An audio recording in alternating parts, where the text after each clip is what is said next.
میں آپ کو ایک اور حدیث سناتا ہوں. اللہ کے حبیب صلی اللہ تعالی علیہ وسلم فرماتے ہیں, پیارے آقا نے فرمایا مال کو روک کر نہ رکھو, روک کر نہ رکھو, کہیں یہ نہ ہو کہ تم سے بھی روک لیا جائے. ہاں ہمارے لیے تو نہیں روکا جا رہا نا. مثال کے طور پہ دکاندار بیٹھے ہوں گے یا بزنس کمیونٹی کے لوگ بیٹھے ہوں گے, آپ کا مثال کے طور پر مہینے کا 1 لاکھ روپے کا خرچہ ہے.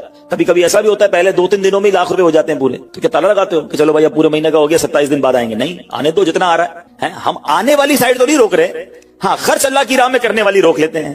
جب وہ دینے میں نہیں روک رہا تو تم اللہ کی راہ میں خرچ کرنے میں نہ روکو. میں حدیث سنا رہا ہوں کہ روک کر خرچ نہ کرو, روک کر نہ رکھو, کہیں یہ نہ ہو کہ تم سے بھی روک لیا جائے. ایک دوسری روایت میں کہ نبی پاک علیہ الصلوۃ والسلام نے فرمایا خرچ کرو, گن کر نہ رکھو, کہیں یہ نہ ہو کہ اللہ بھی تمہیں گن کر نہ دے. کہیں یہ نہ ہو کہ اللہ بھی تمہیں گن کر دے. اور بچا کر نہ رکھو, کہیں ایسا نہ ہو کہ اللہ بھی تم سے بچا کر رکھنے لگے. ادھر سے رک گیا نا, عطائیں رک گئی تو کہاں جائیں گے آپ؟ دیکھیں, اچھا آج کے دور میں تھوڑا سا آپ سروے کر لیں, جتنے لوگ آپ کو صدقہ خیرات چیریٹی کرنے والے, کھانا کھلانے والے آپ کو جو لوگ ملیں گے نا, آپ دیکھیں ان کا سرمایہ بڑھ ہی رہا ہوتا ہے, ان کا مال میں اضافہ ہی ہو رہا ہوتا ہے, کیونکہ اللہ پاک انہیں دنیا میں بھی نواز رہا ہوتا ہے. تو ہے میرے میٹھے اسلامی بھائیوں, پھر کتنی چیزیں آپ دیکھیں کہ بچ رہی ہیں, بلاؤں سے بچ رہے ہیں, آفتوں سے بچ رہے ہیں, رزق میں اضافہ, بری موت سے بچاؤ, قیامت کے دن اپنے صدقے کے سائے میں بندہ رہے, دنیا میں مال میں اضافہ, یعنی بینیفٹ ہی بینیفٹ ہے, فائدہ ہی فائدہ ہے اللہ کی راہ میں خرچ کرنا. اور سچی بات یہ ہے کہ یہ بریلینٹ کمال کی انویسٹمنٹ ہے کہ جو آپ کو ملے گی. اچھا دنیا میں لوگ معاذ اللہ سود پر پیسے دیتے ہیں, حرام جہنم میں لے جانے والے کا پیسے دیتے ہیں اور وہ بڑھا کے دیتے ہیں, ہے نا, بینک میں رکھواتے ہیں, ادھر سے بڑھ جاتے ہیں. جہاں غیر شرعی کام ہے میں اس کی بات کر رہا ہوں. تو کبھی بھی ایسے منافع کی طرف نظر نہیں ہونی چاہیے, کیونکہ سود پر کام کرنے والا یہ اللہ سے جنگ کرتا ہے. اللہ مجھے آپ کو ہماری نسلوں کو حرام روزی سے بچائے, فقط حلال روزی عطا فرمائے. مگر آؤ میں آپ کو ایک ایسی انویسٹمنٹ بتا رہا ہوں جس میں اضافہ بھی ہوگا, اور ایسا اضافہ ہوگا کہ دنیا میں کوئی آپ کو ایسا منافع نہیں دے گا. اور یہ میں نہیں کہہ رہا, حدیث پاک کا مفہوم ہے. ہم جب صدقہ کرتے ہیں نا, میرے اور آپ کے ہاتھ سے نکلتا ہے. اللہ کے حبیب علیہ الصلوۃ والسلام فرماتے ہیں, جس کا مضمون ہے کہ جب صدقہ بندے کے ہاتھ سے نکلتا ہے, ہاتھ سے نکلتے ہی اللہ کے دستے قدرت میں چلا جاتا ہے, اور اللہ تمہارے صدقوں کو پالتا ہے جیسے تم جانور کو پالتے ہو. چھوٹا بچڑا ہوتا ہے, چھوٹا جانور ہوتا ہے, آہستہ آہستہ بڑا ہوتا ہے نا.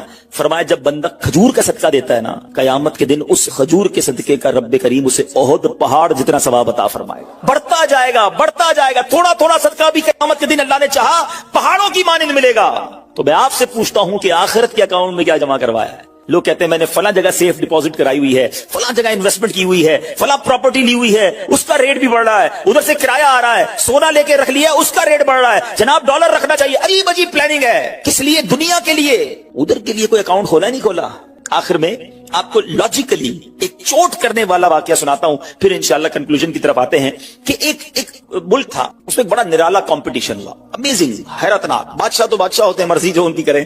بادشاہ نے اعلان کر دیا جناب پورے ملک میں چیک کرو سب سے بڑا بے وقوف کون ہے, اس کو تحفہ دینا. عقل مندوں کے مقابلے تو سنے تھے, بے وقوف کا مقابلہ. چلے جناب, شروع ہو گئے مقابلے. عجیب بے وقوف آتے تھے, اپنے کرتب دکھاتے, اپنی باتیں دکھاتے. وزیر تھے جو ٹیسٹ کرتے آخرکار ایک بندہ ایسا تھا جس سے بڑا بے وقوف پورے ملک میں نہیں تھا. بادشاہ کے سامنے کھڑا کر دیا. بادشاہ سلامت بڑے تجربے کیے, بڑے ٹیسٹ کیے.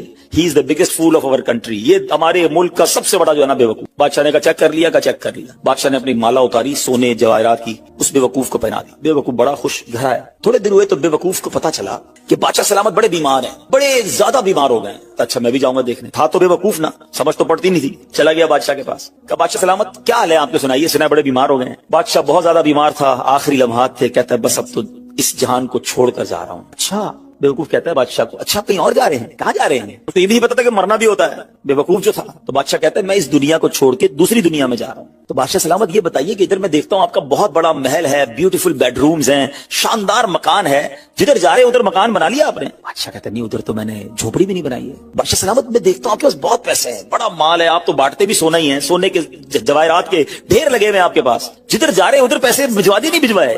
بادشاہ کہتا ہے میں نے تو وہاں بوٹی کوڑی بھی نہیں بھجوائی ہے. بادشاہ صاحب میں دیکھ رہا ہوں آپ کے آس پاس بڑے خادم خادمائیں, کنیز غلام ہیں, ہر طرف آپ کی خدمت گار ہیں, جدھر جا رہے ہیں ادھر کچھ غلام کنیز خادمہ بھجوائے نہیں بھجوائے؟ بادشاہ کہتا ہے ادھر تو کوئی خادم نہیں ہوگا. اس بے وقوف نے بڑی کمال کا کام کیا, اس نے وہ مالا اتاری اور بادشاہ کے گلے میں بنا دی. کہا حضور پھر مجھ سے بڑے بے وقوف تو آپ ہوئے نا, آپ کو پتا ہے آپ کہیں اور جا رہے ہیں, آپ کو پتا ہے اس دنیا سے آپ کسی اور دنیا میں جا رہے ہیں, نہ گھر بنایا, نہ پیسے بھجوائے, نہ خادم بھجوائے, کرو گے کیا ادھر؟ بس تو یہ حکایت ہے. مگر سچ بتاؤ یہ کتنی بڑی چوٹ ہے. شاید جتنے لوگ مجھے یہاں سن رہے ہیں سب گھر میں ہی رہتے ہیں, جھوپڑی میں یا روڈ پہ کوئی نہیں سوتا ہوگا. دنیا میں جو مجھے سن رہے ہیں بہت سو کے پاس مکانات ہیں, مگر کیا جنت میں گھر بن گیا؟ ادھر سے تو جانا ہی ہے نا, تھوڑے دن رہ گئے. جی ہاں, تھوڑے ہی دن رہ گئے. ہمیں نہیں پتا کہ آج کا دن اور آج کی رات بھی زندہ رہیں گے کہ نہیں, لیکن جیسے ہی آنکھیں بند ہوئی, جیسی ہی سانسیں ختم ہوئی, ادھر کیا ہے میرے پاس؟ ادھر تو گھر میرا نہیں, پرایا ترکا. کیا کہ جیسے ہی میری اور آپ کی آنکھیں بند ہوں گی نا, حساب کتاب شروع ہو جائے گا. یہ بیٹے کو کتنا ملے گا, بیٹی کو کتنا ملے گا, بیوی کو کتنا, جناب رشتہ دار سارے حساب کتاب لے کے بیٹھ جائیں گے. میرا کچھ بھی نہیں بچنا. بلکہ کتابوں میں لکھا کہ جب انسان مرتا ہے نا, قبر میں جاتا ہے, تو گھر والے کہتے ہیں میت نے پیچھے کیا چھوڑا, فرشتے کہتے ہیں میت نے آگے کیا بھیجا ہے. بتاؤ نا کیا بھیجا ہے ادھر گھر ریڈی ہے کہ نہیں؟ ادھر کچھ پیسے, ادھر کوئی ڈپازٹ, جو اللہ فرما رہا ہے اپنا خزانہ میرے پاس جمع کروا, میں تجھے لوٹاؤں گا, میں نے جمع کروایا کہ نہیں؟ یہ سوچنے والی بات ہے. یہ سب ادھر رہ جائے گا. کتنا کھا لوں گا میں, کتنا پہن لوں گا, جو بڑا ہوا وہ ادھر ہی رہ جانا ہے. ادھر بھیج دوں کیونکہ وہاں اکیلا ہوں گا, میرے اعمال تولے جائیں گے, اور مجھے پتا ہے گناہ ہی گناہ ہے, خطائیں ہی خطائیں ہیں. مارا جاؤں گا, پکڑا جاؤں گا, اگر اللہ صدقہ قبول کر لے, کچھ نیکیاں ایسی کر جاؤں جو آخرت کے اکاؤنٹ میں جمع ہو جائے. تو اے میرے میٹھے اسلامی بھائیوں, خدا را آج یہ ذہن بنا لیجئے کہ جب بھی اللہ کی راہ میں خرچ کرنے کی باری آئے تو اس کو برڈن فیل نہ کریں, بوجھ فیل نہ کریں, سعادت فیل کریں, محسوس کریں کہ یا اللہ تیری مہربانی, پھر موقع دیا اپنے اکاؤنٹ میں جمع کرانے کا. دنیا میں ہم کسی کو کوئی پیسے دیں کہ بھئی یہ میرے 50,000 روپے ذرا رکھ لو, اور تھوڑے دنوں بعد میں اس کو کہوں یار وہ جو میرے 50,000 تھے اس میں سے 5,000 دے دو, یہ صاحب مجھے 5,000 واپس دے دیں. انہوں نے مجھ پر کوئی مہربانی کی نہیں نا, پیسے میں نے دیے, میرے ہی پیسے تھے, اور 50 میں سے میں نے 5 ہی مانگے ہیں. اچھا میں اس 5,000 پہ اس کو شاباش بھی دوں, تحفہ بھی دوں, خوش بھی ہو جاؤں, تو لوگ کہیں گے کمال ہے یار, اپنی پیسے تھوڑے سے لے کر پھر کس بات کی خوشی ہے, پھر کس بات کا انعام ہے. ٹھیک ہے نا, کوئی کمال نہیں ہے اس بندے کا جس کے پاس ہم پیسے رکھوا کے ہمارے ہی پیسے اس میں سے بھی تھوڑے لے لیں. میرے رب کی شان دیکھیں کہ مال کون دیتا ہے؟ اللہ دیتا ہے. اچھا اللہ اپنے مال میں سے فرماتے ہیں میری راہ میں خرچ کر لو. اچھا ہم خرچ کر بھی لے تو کمال کیا کیا, دیا اسی نے تھا. بلکہ مزے کی بات بتائیں, کیا صرف مال نہیں دیتا, مال تو بہت سو کو دیا ہے, پھر اللہ خرچ کرنے کی توفیق بھی اللہ ہی دیتا ہے. دنیا میں سے بہت سارے لوگ ہیں جن کو اللہ نے بہت دیا ہے, توفیق نہیں دی ہے, اربوں پتی ہیں, زکوٰۃ نہیں نکلتی ہے. نفلی صدقات کی بات تو بعد میں آئے گی نا, جو فرض ہے, جو ضروری ہے دینا, وہ نہیں نکلتا کیونکہ توفیق نہیں ہے, دل نہیں چلتا. سبحان اللہ, مال بھی رب دے, توفیق بھی رب دے, اور بندہ کچھ خرچ کر لے تو انعام بھی ربی عطا فرماتا ہے, جنت کی نعمتیں بھی رب عطا فرماتا ہے. بلکہ ایک جگہ تو رب نے فرمایا قرآن میں ہی, ہے کوئی جو اللہ کو اچھا قرض دے, قرض حسنہ. بڑی عجیب بات ہے کہ یار رب کو قرض کون دے سکتا ہے؟ جب مال ہی رب نے دیا ہے تو اللہ کا مال ہے. اللہ فرماتا ہے کوئی جو میری راہ میں خرچ کرے, اللہ فرماتا ہے کوئی جو اللہ کو قرض دے. اس کا مطلب کیا ہوا؟ علماء نے بڑی ڈیبیٹ کی اس پر, یہ لفظ قرض کیوں لایا گیا. تو اس کے پیچھے علماء نے جو ریزن بیان کیا کہ دنیا میں جب آپ کسی کو تحفہ دیتے ہیں نا تو واپسی کی امید نہیں ہوتی, اور رکھنی بھی نہیں چاہیے. تحفے کا مطلب تو آپ نے دے دیا نا, گفٹ ہے. کچھ لوگ تو تحفہ دے کر بھی امید رکھ رہے ہوتے ہیں, آج میں نے دیا ہے دیکھو کل کیا دے گا. تحفہ بھی غرض کے ساتھ, تحفہ بھی کنڈیشن کے ساتھ. تحفہ کنڈیشن کے ساتھ نہیں ہوتا.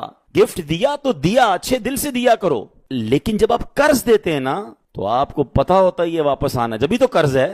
آپ تو کنڈیشن بھی لگاتے ہیں, چیک بھی کرتے ہیں, کس کو دے رہا ہوں, واپس دے گا نہیں دے گا. اللہ اکبر. فرمایا جو رب نے قرآن میں فرمایا نا, ہے کوئی جو اللہ کو اچھا قرض دے اور اللہ اس کو پھر بڑھا کے لوٹائے گا. تو اس کا مطلب یہ ہے کہ دینے والا اللہ کی راہ میں یقین رکھے کہ جو میں دے رہا ہوں یہ مجھے ضرور واپس ملے گا, اور جتنا دیا اتنا نہیں ملے گا, اللہ اپنے کرم سے اس کو بڑھا کر واپس لوٹائے گا. کلمہ طیبہ کا ورد کرتے رہا کرو. ہاں یہ بھی ہم نہیں کرتے.